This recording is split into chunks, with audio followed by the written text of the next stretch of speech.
Hello everyone, আমি রিয়া। তো তোমরা দেখছো আমার সেকেন্ড মিনি ব্লগ। তো এই গরমে না কিছু ভালো লাগছে না, চলো আম পড়ার শরবত বানানো যাক। তো আমি আমটাকে ধুয়ে নিয়েছি, ধুয়ে নেওয়ার পর আমি গ্যাসটাকে জ্বালিয়ে নিলাম। তো এবার আমি আমটাকে ভালো করে পুড়িয়ে নিচ্ছি। তো এবার তোমরা এটাকে সেদ্ধ করে নিতে পারো বা পোড়াতে পারো তোমাদের সুবিধা মতো। তো আমি এখানে আমটাকে পুড়িয়ে নিচ্ছি।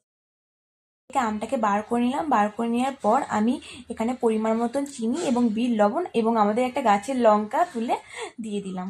এবার আমি পেস্ট করে নিলাম। এরপর আমি আমের মিশ্রণটাকে একটা পাত্রে ঢাললাম।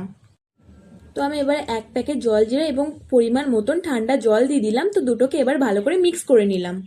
মিক্সিংয়ের জন্য একটু গ্লাসটাকে সাজিয়ে নিলাম। এই তো আমাদের আম পান্নার শরবত রেডি হয়ে গেছে। চলো এবার খেয়ে দেখা যাক কেমন হয়েছে। আম পোড়ার শরবতটা খুব সুন্দর দেখতে হয়েছে, খেতেও সুন্দর হয়েছে। তো তোমরা এটা বাড়িতে ট্রাই করতে পারো। তো আমি যতক্ষণ খেতে থাকি তোমরা আমার চ্যানেলটাকে সাবস্ক্রাইব করতে থাকো। বাই।